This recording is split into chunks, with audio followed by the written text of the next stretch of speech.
it's Alison again, and October 2022, and I've got a little clip about shoulder blade stuff and how the shoulder blades can influence alignment, both I suppose a little bit negatively and also very positively. So I'm going to give you some exercises to help maintain our shoulder blades and their ideal alignment. So firstly, I just want to explain what the shoulder blades can do in terms of movement. There's no such thing as the arm moving without the shoulder blade. So the shoulder blade moves when the arm goes up and down like that. I'm just going to show you actually. The shoulder blade kind of rotates like that when the arm goes up. And if you move your arms this way, sort of that way, it's possibly a little bit more meaningful. The shoulder blade rotates on a different axis. Amazing things, shoulder blades. But there is some other movements that shoulder blades do which feels like they kind of originate in the shoulder blades rather than originating in the arms. And they are elevation, shoulder shrug, depression, strange name, scapular depression. I don't like to say that, so I say unshrug. Shrug and unshrug. I'm going to do that again because blink and you'd miss it. I've got a massive shrug, lots of elevation, lots of range there. But in my unshrug, where the shoulder blades reach down the back, there's not as much going on. And the two other movements are protraction forwards and retraction back, and it's these last two I want to talk about in a bit more detail now. So protraction of the shoulder blade is associated with rounding of the spine, and I think we kind of get that. And it's chicken and egg, which came first, the rounded shoulders causing a little bit of rounded back, or did we round a back and take the shoulder blades along for the ride? True chicken and egg job there. And the opposite, the extension or the opening out of the spine, is associated with retraction of the shoulder blades. But we don't want those extremes for daily life, for ideal alignment. We want the middle ground. So we want neither protraction, I'm slightly exaggerating, I know, maybe not very successful, but I'm doing my best, and retraction. Okay, so, and this is a little bit negative, but first of all I want to talk to you about what not to do, because I see this so much. We know we're like this, and so what people do is, rather than reaching back through the shoulder blades and lengthening the spine, what they tend to do is go from this rounded back position and sort of almost hinge through that bit of the spine, and almost sort of slightly bypass the shoulder blade. So really bear that in mind. If you want to correct your shoulders just at any point in the day and you think you're rounded, then it's as if your spine is like a wilted flower, just sort of grow, which is not a great metaphor if you're not a gardener. So you're rounded and you're growing up from the base, and you're allowing your shoulder blades to sort of reach round a little bit. So that's a sort of instant corrective. But how about if you want to really go to the other way, to strengthen those muscles that keep your shoulder blades drawn back? They're called, they don't work in isolation, but it's your rhomboids. Okay? And it's just a little bit more full on than this. So you can do this standing or sitting. And you want to basically squeeze a lemon in between your shoulder blades. Again, look how, I hope I'm giving a good account of this. Look how your shoulder blades are moving, not so much the spine. Squeeze that lemon. Now, I'm a bit of a pedant. Some of you, those who know me know this, I'm picky. So ideally I'd use the cue, roll or round the shoulder blades, because that's truly what they're doing. They're gliding or rounding. and there's a sense of openness at the back, and after all that's what we want, isn't it? We want more openness at the front, and closedness at the back. So you're rounding. You can do this with straight arms, and you can do it with bent. And be aware of the difference between moving with your arm, which would look like that, an arm swing. So that's the arm directing operations, as opposed to the shoulder blade taking the arm for the ride. There are a number of good Pilates exercises that will channel this shoulder blade retraction.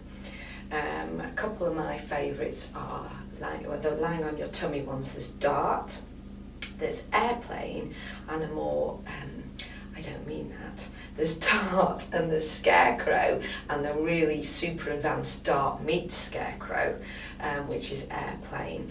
And I'm going to record those exercises on my next YouTube clip. On the end of this one, I'm going to post some chest opening exercises. So rather than working on closing and strengthening at the back, I'm going to give you some examples of how you open at the front. But now, here's a standing exercise that you can do to strengthen the muscles at the back, these rhomboids, and it's called reverse fly. So sometimes in the gym people do this lying forward on an incline bench, but you can also do it from standing. So first of all, you need to be able to hip hinge. Now this is a whole world in its own right. I'm going to kind of rattle through it. It's useful anyway, but I don't want to spend too long on it. Your hip crease, where your legs meet your body, you're going to hinge from there. Another cue I like is send the sit bones back and hinge forward. Keep looking forward. So don't lead with the head and roll down, eyes forward, slice at the hips, back through the sit bones. You don't need to hinge way down, that doesn't matter, just a bit of a hinge. So if this is 180 degrees, you don't need to go to 90, you might just go to 150, something like that. If you've got shortness in your hamstrings, a little bend on the knee is totally fine. I'm going to turn around and show you from here. The arms are in front and they're coming up, and you're going sort of in line with your body, and then you're going a little bit further and you feel your shoulder blades draw together. Okay, it's important that you go up and down in this plane, not out like this. I see this a lot. One way you can check out the situation is go into your Angel of the North position and reach back from there. And in actual fact, this in and of itself is going to work the rhomboids, but it works other things as well. So you sort of think, oh yes, that's the plane. And then hinge.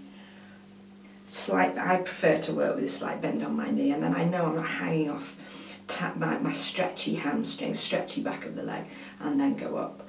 You can even have a little look. Am I here? Am I here? No, shouldn't be. Here? No, shouldn't be. And there we go. And then the hinge position makes it more challenging, but it means you gain some other strength and trunk stability work. So I'd probably do about 5. Stand up, take stock, and hinge, and do another 5. I have worked out that because we all struggle with this, you don't even need weights. But if you're going to, then start with ½ kilo. But it is possible to do with just body weight. So finally, I want to return back to this shrug unshrug. And I'm going to do my very best to see if I can demonstrate the shrug and the unshrug. Honestly, I'm doing my absolute best. I'm going to sort of maybe put my hand there so you can see there's a little bit of movement.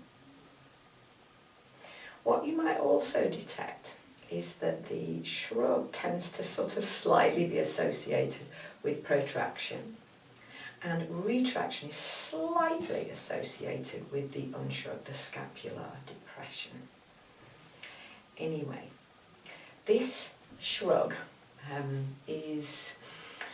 there's something about the muscle, the upper fibres of trapezius being a mood muscle. They're one of those things that we do if we're stressed out. Some people do. Some people are bottom clenchers, some people are tummy clenchers, some people are make a fist kind of under stress.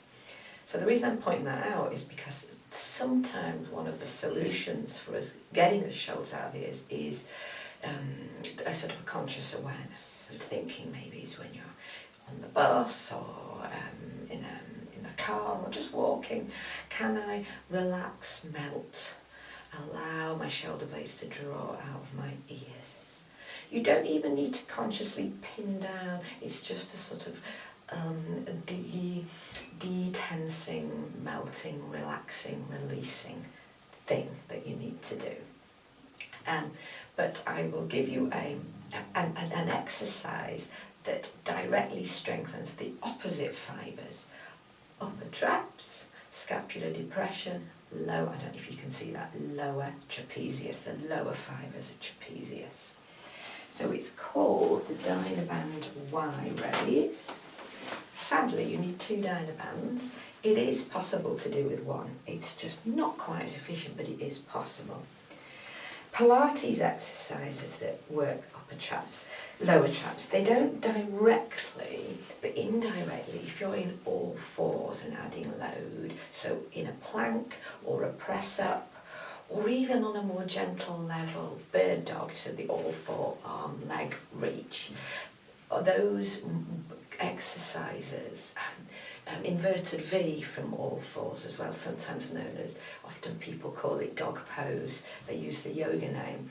All of those things require us to stabilise more strongly through the trunk, so the lower fibres of trapezius come into play, so they're brilliant, but it's not direct. This is direct.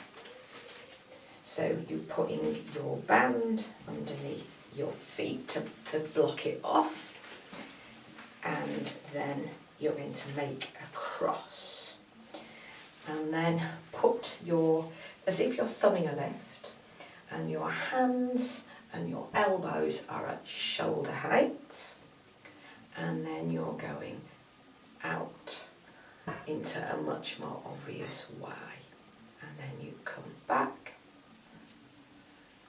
and Y. So this, I'm going to shorten my band to make this a little bit harder. Oh, I think I might have overdone it here. Up and out, return, shoulder height, up and out. Extra little postural cues. Head should be back, and back straight, hips open, and it would be terribly tempting to, it's that thing I was on about before, the tendency to hinge. I see this a lot with upper body strength work, that people want to engage the back to give themselves a little helping hand. Really, you want to be mindful that the trunk is stable. So there's work going on in the trunk, but it's not directly helping out.